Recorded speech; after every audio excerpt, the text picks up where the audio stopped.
कि सुबह सुबह उठे और मालूम चला कि उनका लकवा मार दिया। 24 घंटे के अंदर अगर आप पहुंचते हैं तो अगर दिमाग के अंदर कहीं खून का थक्का बना है तो उसे निकालने की प्रक्रिया, जिसको थ्रोम्बेक्टमी कहते हैं, वो की जा सकती है। ये ब्रेन स्ट्रोक वही क्यों होता है? तो स्ट्रोक कभी भी हो सकता है, ऐसा नहीं है कि हमेशा सुबह ही होगा। स्ट्रोक अगर आपने कहा कि गोल्डन आवर जो है वो 4 to 9 आवर का है। फिजियोथेरेपी के द्वारा हाँ कुछ सुधार आता है, बट जो ब्रेन डैमेज हो चुका है उसको वापस उत्पन्न नहीं कर सकते। इंजेक्शन दे करके आप खून को जमा के बाहर निकाल लेते हैं। जो लकवा होता है जिस वजह से आदमी पैरालिसिस करता है और जो अपंगता आती है जो जिंदगी भर रहती है। दोस्तों, ठंड का मौसम चालू है और मेरे ख्याल से रायपुर को छोड़ के सभी जगह अच्छी ठंड पड़ रही है। पर इस ठंड का बात इसलिए कर रहा हूँ कि अभी कुछ दिन पहले ही, 2-4 दिन पहले मेरे एक मित्र ने फोन किया कि उसके एक रिलेटिव सवेरे उठे तो उनका एक साइड शायद हल्का सा पैरालिसिस के लक्षण दिखाई दिए, यानी थोड़ा सा तिरछा हो गया था होंठ वगैरह। ठंड में ये केसेस बड़े आम चाल पे आ जाती हैं, खास करके वे लोग जिनको की ब्लड प्रेशर की बीमारी होती है। डॉक्टरों से बात करने पर मालूम चला कि उस पर्टिकुलर व्यक्ति को ब्रेन स्ट्रोक हुआ था। तो ब्रेन स्ट्रोक ठंड में क्यों ज्यादा होता है, ब्रेन स्ट्रोक आने के पहले कुछ प्रिकॉशन, या आ गया है तो तत्काल में क्या करना चाहिए, इन सारे विषयों पे मेरा मन किया कि प्रश्न किया जाए। तो मैं आ गया हूँ श्री बालाजी हॉस्पिटल पे। बालाजी के हॉस्पिटल कई वीडियोस आप मेरे देख चुके हैं, और इसलिए भी बालाजी में ज्यादा बात करता हूँ कि खासियत यह है कि मात्र 100 रुपए की ओपीडी एक बार, और 365 दिनों में आप बार बार आकर के यहाँ के जो कंसल्टेंट है उनसे अपने हेल्थ के बारे में बातचीत कर सकते हैं, जो आपकी परेशानियां हैं। खैर, फिलहाल मैं बात करूंगा अभी कि ब्रेन स्ट्रोक आ जाए और क्यों आता है इसके ऊपर में। तो मैं आया हूँ डॉक्टर पीयूष कुमार के चैम्बर में, जो कि इंटरवेंशनल न्यूरोलॉजिस्ट है। साहब, मैंने न्यूरोलॉजी सुनी थी कि न्यूरो सर्जन होते हैं, न्यूरोलॉजिस्ट होते हैं, ये इंटरवेंशनल न्यूरोलॉजी क्या जरूरत है? जो इंटरवेंशनल न्यूरोलॉजिस्ट होते हैं इनकी क्या आवश्यकता है, क्या रोल है? इंटरवेंशनल न्यूरोलॉजी एक नई ब्रांच है। इसमें जो दिमाग के अंदर हम मिनिमली इन्वेसिव तरीके से, मतलब बिना किसी चीर फाड़ के, दिमाग के ब्लड वेसल्स होते हैं उसमें जाके हम जो भी इंटरवेंशंस होते हैं उनको करते हैं।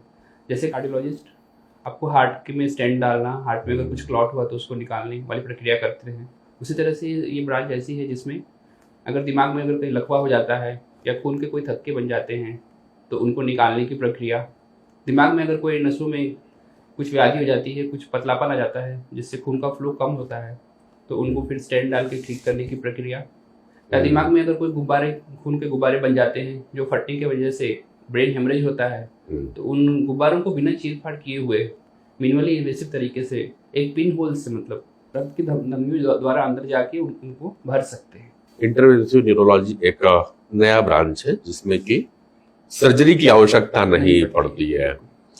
ये ब्रेन स्ट्रोक जो हमने चर्चा की, और आप अंदर आने के पहले मैं बात ही कर रहा था कि ब्रेन स्ट्रोक में केसेस आते हैं, और खास करके इस विंटर सीजन में कि अचानक सवेरे उठो, खास करके ये बड़ा जो मेरा अपना, मैं कितना सही मुझे नहीं मालूम, मगर ये है कि ये सारा एपिसोड सुबह ही होता है कि सुबह सुबह उठे और मालूम चला कि उनका लकवा मार दिया, या हाफ लकवा हो गया, कुछ विशेष अंग या होंठ तिरछे हो गए, ये मिलते हैं।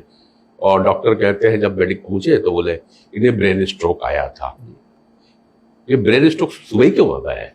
ये ब्रेन स्ट्रोक ऐसी एक बीमारी है जो कि बहुत ही इमरजेंसी है। इसको WHO ने इसको ब्रेन स्ट्रोक को पता करने के लिए उन्होंने एक निमोनिक बताया है, बी फास्ट बोलते हैं। बी फास्ट, तो उसमें जो बी होता है उसका मतलब होता है बैलेंस, मतलब अगर आपको चलने उलने में चक्कर आने लग गए, आपकी चाल में अचानक से बदलाव हुआ। ई से मतलब, ई का मतलब होता है आई, आपको अगर अचानक से धुंधलापन आ गया या दिखने में तकलीफ हो रही है। एफ से होता है फेस, अगर फेस पे टेढ़ापन हो गया। ए से होता है आर्म वीकनेस या लेग वीकनेस, मतलब हाथ पैरों में कोई कमजोरी। और एस से होता है स्पीच, जिसमें कि चेंज, बोलने की जो व्याधि है उसमें कुछ बदलाव हो गया। तो ये बी फास्ट में अगर कोई भी सिम्टम्स आपको अचानक से होते हैं तो आपको टी मतलब तुरंत आपको किसी न किसी मेडिकल फैसिलिटी से कांटेक्ट करना होता है। ये इमरजेंसी इसलिए है क्योंकि इसमें जो होती है कि खून, दिमाग के अंदर खून के थक्के जम जाते हैं, तो उसकी वजह से क्या होता है, दिमाग में डैमेज चालू हो जाता है। आप जितनी जल्दी इस प्रक्रिया को ठीक करेंगे, जितनी जल्दी इसका ट्रीटमेंट लेंगे, उतना अच्छा सुधार होता है। आज के डेट में अगर आप मुझसे पूछे तो आज के इंडिया में सबसे second most common cause of death जो होता है स्ट्रोक है आफ्टर कार्डियक इलनेस। ये बूढ़ों में ही नहीं, यंग पर्सन में भी देखा गया है। और अगर आप बोले कि जो लकवा होता है जिस वजह से आदमी पैरालिसिस हो जाता है और जो अपंगता आती है जो जिंदगी भर रहती है, तो one of the most common cause of disability आज के टाइम में वो स्ट्रोक है। तो अनफॉर्चुनेटली आप हार्ट को चेंज कर सकते हैं, हार्ट ट्रांसप्लांट है आपके पास, लिवर खराब हो गया तो लिवर को चेंज कर सकते हैं, बट अनफॉर्चुनेटली ब्रेन को आप एक बार अगर उसमें इंजरी हो गई तो रिवर्स नहीं कर सकते। तो इसीलिए ये बहुत ही इंपॉर्टेंट है कि आप इसके सिम्टम्स को समझिए। हालांकि इसमें कोई दर्द नहीं होता है। जब किसी को हार्ट अटैक होता है तो दर्द होता है, घबराहट हो जाती है, तुरंत आदमी भाग के हॉस्पिटल के पास पहुंचता है, लेकिन ब्रेन स्ट्रोक में ऐसा होता नहीं है। तो कई बार आदमी को समझ में नहीं आता कि क्या हुआ है, कमजोरी को समझते समझते ही समय निकल जाता है। तो इसमें एक गोल्डन आवर है 4.5 से 8 घंटे 9 घंटे तक, जिसमें अगर आप पहुंचते हैं हॉस्पिटल में और आपको लकवा है तो उसमें ठीक करने के लिए उसके लिए इंजेक्शंस रहते हैं जिसको थ्रोम्बोलाइसिस बोलते हैं, जो खून के थक्के को भुला सकते हैं। और एक दिन के अंदर मतलब 24 घंटे के अंदर अगर आप पहुंचते हैं तो अगर दिमाग के अंदर कहीं खून का थक्का बना है तो उसे निकालने की प्रक्रिया जिसको थ्रोम्बेक्टमी कहते हैं वो की जा सकती है। तो इसीलिए इस व्याधि को जानना बहुत जरूरी है।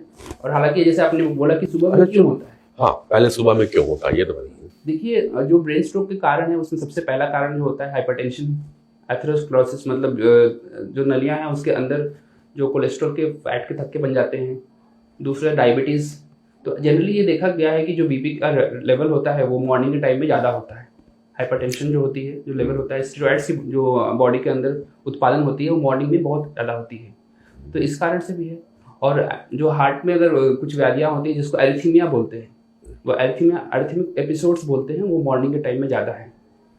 तो स्ट्रोक कभी भी हो सकता है, ऐसा नहीं है कि हमेशा सुबह ही होगा, बट हाँ 1/3 से ज़्यादा केसेस में ये देखा गया है कि मॉर्निंग में ही होता है। मेजॉरिटी जो केसेस है वो मॉर्निंग में देखा गया है कि मॉर्निंग में ज्यादा स्ट्रोक्स आते हैं, बाकी तो कभी किसी भी टाइम आ सकते हैं। एक डाटा था जो, अरे जैसे कि स्ट्रोक आ गया और आपने कहा कि गोल्डन आवर जो है वो 4 to 9 आवर का है, उस समय आ जाए और मान लो लेट हो गया तब। तो अगर आप मान लीजिए 9 घंटे के बाद पहुंचते हैं, तो जब भी आप कभी स्ट्रोक सेंटर में पहुंचते हैं तो वहाँ पे आपको सबसे पहले एक MRI या CT स्कैन कराई जाती है, जिससे ये पता चलता है कि दिमाग के अंदर डैमेज कितना हुआ है, कितना डैमेज जो परमानेंट है और कितना टेम्पररी है। तो अगर किसी डैमेज को हम रिवर्स कर सकते हैं तो उसका नाम उन्होंने रखा है पेनम्ब्रा, मतलब जिसको बचाया जा सकता है। अगर आपके पास अभी भी चांस है, अगर कोई टिश्यू को बचाने का चांस है, तो 9 से 24 घंटे के अंदर जो थ्रोम्बेक्टमी की प्रक्रिया है ये की जा सकती है, जिससे काफ़ी हद तक जो कमजोरी है वो वापस रिवर्स हो जाती है। एक बार 24 घंटे निकल गए तो फिर जितना डैमेज होना है वो हो जाता है। इनफैक्ट उसके बाद फिर आपको टैबलेट्स पे रखना पड़ता है। फिजियोथेरेपी के द्वारा हाँ कुछ सुधार आता है, बट जो ब्रेन डैमेज हो चुका है उसको वापस उत्पन्न नहीं कर सकते। राइट, मतलब 4 to 9 एक आवर जो है वो सामान्य लोगों के पास भी चला जाता है, बट 9 से 24 घंटा है जो स्पेशल आप लोग का डिपार्टमेंट है। 9 से 24 नहीं, आप बोल सकते हैं कि स्टार्टिंग से हाँ। बिल्कुल, आप जितनी जल्दी आते हैं, अगर खून के बड़े थक्के कोई बड़ी नली भी बंद हो गए हैं, जो खून बुलाने के इंजेक्शन है, थ्रोम्बोलाइसिस के इंजेक्शन वो देंगे तो भी शायद ना हो पाए। तो उस टाइम पे अगर और जितनी जल्दी आते हैं, 3 घंटे में आ गए, कोई 2 घंटे में आ गए, चलो तो फिर जैसे कि वो तो खून जम गया है ब्रेन की अलग अलग टिश्यू पे कहीं खून जम गया है, जिसको कि इंजेक्शन दे करके अपन खून को जमा के बाहर निकाल लेते हैं। 9 से अगर 24 घंटे के बीच का जो समय आ रहा है उस समय तो वो खून और थिकनेस हो गया होगा, जो कि शायद हाँ तो शायद वो इंजेक्शन से बाहर ना आए। तो फिर आप लोग क्या करते हो? तो फिर हम क्या करते हैं कि एक मिनिमली इन्वेसिव तरीके से पैर की नस में या हाथ की नस में एक छोटा सा पिन होल रक्त की ध्वनियों के द्वारा अंदर जाके एक स्टेंट होता है, स्टेंट मतलब जाली जैसी रहती है चीज, जिससे हम खून के थक्के को पकड़ लेते हैं और फिर उन्हीं नलियों के द्वारा उसे बाहर निकाल देते हैं। तो जो सर्कुलेशन, जो खून की प्राप्ति बंद हो गई थी दिमाग को, वापस स्टार्ट हो जाती है। तो अगर पेनम्ब्रा कुछ टिश्यू ऐसा है जिसको बचाया जा सकता है तो वो वापस रीजनरेट हो जाता है, मतलब एक तरह से आप ब्रेन को बचा रहे हैं। ठीक है, ये बताना है कुछ पहले यही हो जाए कि उसको ऐसे खून के थक्के ही न जमे, एम्बुलाई बने ही ना, बिल्कुल। तो उसके पहले आप लोग क्या करते हो? कुछ ऐसा सजेशन भी है क्या? क्वेश्चन इसलिए है कि जिसको ब्लड प्रेशर है तो यानी वो तो हाई पॉइंट पे है, हाई रिस्क पे है कि आने वाले समय में उसको कभी भी स्ट्रोक आ सकता है, और खासकर ठंड के मौसम पे है। तो उधर क्या बोलते हैं, जो आप लोग टेस्ट कर रहे हैं और इंटेंसिव केयर कर रहे हैं, तो उतना देर इंतजार क्या करें, उसके पहले आप लोग को सजेशन करते हैं अगर मान लो, क्योंकि बालाजी इतना बढ़िया सुविधा दे रहा है कि मात्र 100 रुपए की पर्ची कटानी है एक बार, और फिर वो साल भर आकर के डॉक्टरों से मुलाकात करके अपनी बीमारियों के बारे में डिस्कस कर सकता है। तो पहली काउंसलिंग क्या होती है? देखिए, बहुत इंपॉर्टेंट स्टेटमेंट है, prevention is better than cure. कई बार सुना होगा आपने, बट बहुत इंपॉर्टेंट है। सो इतना सब स्ट्रोक ना हो, ये सब ना हो, इसके लिए सबसे इंपॉर्टेंट चीज़ है कि आपकी लाइफस्टाइल हेल्दी रहे। 8 hours of sleep, stress free life, daily exercise कम से कम 30 मिनट सुबह शाम। बीपी का खास ध्यान रखना है आपको। बीपी जो होती है 130 से नीचे रहनी चाहिए। शुगर का लेवल जो HbA1c के थ्रू होता है 6.5 पॉइंट से नीचे होना चाहिए। और कोलेस्ट्रॉल की जो मात्रा है बॉडी में वो जितनी कम हो सके उतनी कम रहनी चाहिए। तो ये सब चीज़ें आपको मतलब करते रहनी चाहिए। स्ट्रोक का सबसे इम्पॉर्टेंट कारण है हार्ट की बीमारियाँ। तो अगर कहीं आपको कहीं हार्ट अटैक की इश्यूज है पहले से, और अगर आप कुछ दवाइयाँ ले रहे हैं जिसकी जो आपको डॉक्टर ने सलाह दी है, जो खून पतला होने के टैबलेट्स रहते हैं, तो उसको कंटिन्यू करना है। मैंने कई बार ऐसा देखा है कि लोग टैबलेट्स को छोड़ देते हैं और फिर वो क्लॉट बन जाता है। ठीक है, हम जब बात करते हैं स्ट्रोक की तो कहा जाता है कि जिन्हें बीपी का तकलीफ है, हाइपरटेंसिव है, उन लोगों के लिए बड़ी कॉमन है। डायबिटीज वाले के लिए भी आपने कहा कि नहीं, उनका जो डायबिटिक है उनके लिए भी हो रहा है, तो डायबिटिक का कैसे रोल आता है? तो डायबिटीज़ बेसिकली क्या करता है कि जो कोलेस्ट्रॉल की मात्रा है वो बढ़ जाती है डायबिटीज़ के पेशेंट्स में। और उससे भी क्या होता है कि हम जो बोलते हैं ना, कोलेस्ट्रॉल के प्लाक बोलते हैं उसको, प्लाक। तो ये जो प्लाक को बड़ा करते जाता है। तो ये सब चीज़ें जो है एथेरोस्क्लेरोसिस जो बोलते हैं, आर्टरी के अंदर एथेरोस्क्लेरोसिस, उसको बढ़ावा देती हैं।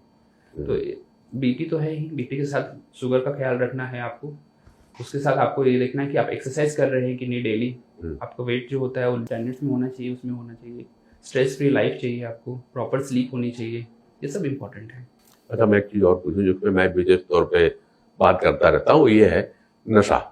क्योंकि जब सवेरे की बात हो रही है और एक बड़ा शौक होता है लोगों को सुबह उठ करके सिगरेट के कस लगाना, तो क्या स्ट्रोक और सिगरेट के कस का कोई रिलेशन? आई थिंक इसका डायरेक्ट रिलेशन है।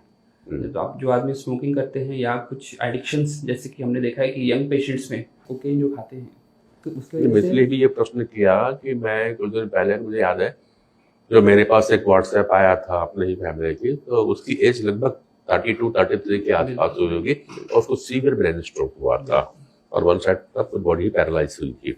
अभी भी वो थेरेपी पे ही चल रहे हैं। तो ये जानने की कोशिश किया कि बहुत उनकी हिस्ट्री हाइपरटेंशन की नहीं थी, 30 इयर्स में तो हाइपरटेंशन हिस्ट्री, उसके बाद में ब्रेन स्ट्रोक का आना। अब इस पे मैं प्रश्न, तो यंग पेशेंट्स में काफ़ी कॉमन है कि कोई नशे की वजह से ऐसा स्ट्रोक होता है। और इनफैक्ट जो निकोटीन होती है या कोकेन होती है वो डायरेक्टली वैसोस्पाज़म करते हैं। तो मतलब वो वैसोस्पाज़म मतलब वेसल्स को पतला करते हैं, सिकोड़ देती है, तो वो एक डायरेक्ट कॉज है स्ट्रोक के। ओके, तो भाई पहला चीज ये है कि आपको अस्पताल के चक्कर न लगाने पड़े ज्यादा, तो आप अपने लाइफस्टाइल सुधार के रखिए। 8 घंटे की प्रॉपर नींद आपको होनी चाहिए।